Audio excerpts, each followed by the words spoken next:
Greetings everyone. You know, today we're gonna make a short journey into psychology today. I know many of us sometimes we sit and wonder, how did human society get to the point that it's at right now? How did many of the social ills develop that we currently experience all around us? You know, the truth is, most behavior is learned. It's learned behavior. And the thing is, our social fabric is wired in such a way that it will produce many of the ills that we currently face. And I believe in placing the blame at the feet of those who are responsible. And so today, I just wanted to delve a little bit into Sigmund Freud and his theory of psychoanalysis. And for many years I've contended with people who are even practitioners in the field of psychology, but I've always contended with people that many of the social ills that we experience today were actually planted like seeds by the Austrian neurologist Sigmund Freud. Sigmund Freud is the center of our understanding of the psychology of humans. And he is the center of all of this because certain powers that be in the field of psychology and in universities around the world saw fit to include his theory as the authority on the functioning of the brain and the personality, right? And so many lewd ideas that we currently experience today were actually theories of Sigmund Freud. Okay, now he broke down the psychology of the mind in three components: the id, the ego, and the superego, right? So, one second. Okay, that was an ambulance passing. But his components of the mind, according to Sigmund Freud, the mind consists of the ego, the superego, and the id.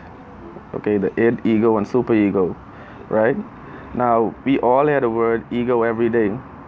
So, according to the way we just approach the word ego in modern society, we think about ego as a person who has an inflated view of themselves and a person who is unwilling to relent. They want their opinion to be more steadfastly accepted than others. This is the way we apply it. Oh, this person has a big ego. It's in music. Beyonce made a song talking about a particular person who has a big ego, and she basically was praising this idea. This is how some of these ideas are encouraged in society, in music. Okay, but anyway, I made some notes because I feel it would benefit everyone to have a more concise understanding of what I'm saying. Okay, now, before I delve into the id, the ego, and the superego, one of his primary theories is that our behavior is governed more by our unconscious mind than our conscious mind, And very quickly, I know it's setting off alarm bells in your mind. You're saying, you know what, this is like a foundation of the way we analyze the behavior of people today. At first it was just a theory that Sigmund Freud developed, but here it is now. You can think about, from crime scene analysts to psychologists and therapists, the way that they try to delve more into what a person experienced in their past, or most people theorize that there is some type of unconscious idea that influences the way we behave. But anyway, the id is considered the primitive sexual orientation of a person, right? The ego is our perception of reality, a more realistic outlook, right?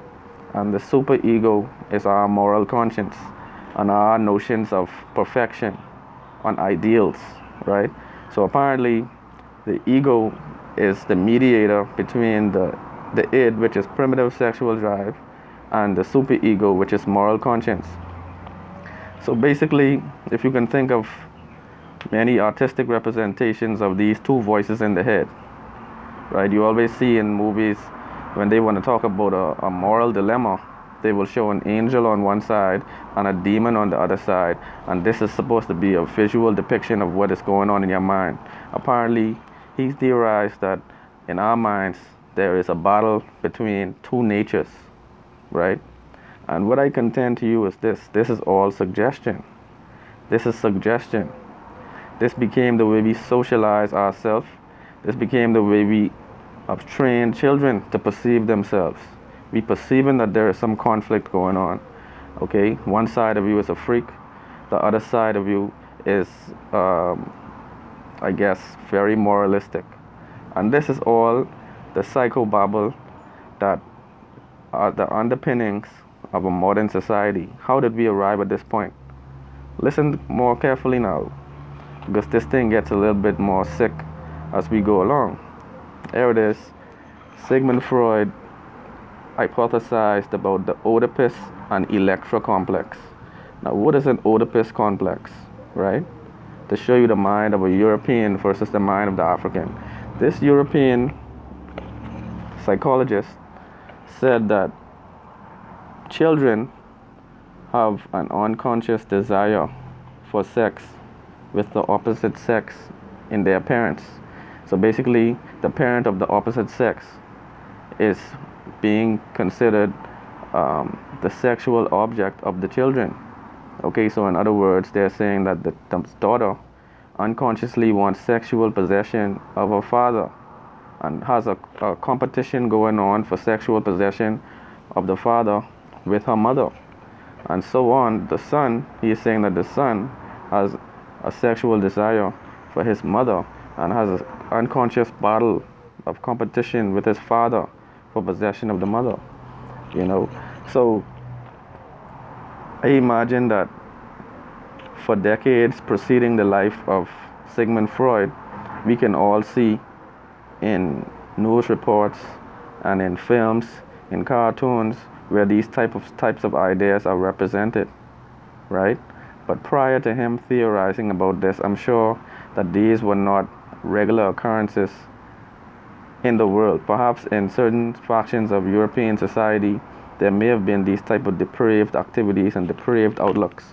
But if it wasn't for a sick psychologist like Sigmund Freud actually injecting the university world and the world of academics with his sick theories, there wouldn't be therapists, analysts, guidance counselors who would be trying to orient their subjects with this type of thinking.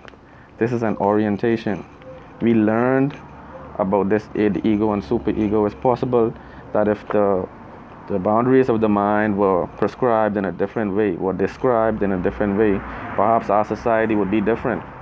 But if you look at the way sexual depravity has actually went into such a tailspin, it's become something that is unpredictable. You have older people preying on the young, younger people preying on the old. You know, some of these ideas, most of them, were theorized by a sick psychologist who really wanted to impose on the world some of the psychotic behavior that they themselves possess. Okay, so we need to get a closer look at how the foundation of our society became what it is. And I theorize that Sigmund Freud's theories are the underpinnings of the social decline. Because if you think about things like schizophrenia, paranoia, or sexual compulsion, people just are unable to control themselves. Well, we've created a society that makes these types of themes more readily acceptable and more readily practiced by actually suggesting that these are the unconscious notions in a person's mind. And, you know, social theories are passed on through media, entertainment, narratives, whatever have you. But I just want to know, what are your thoughts on this matter?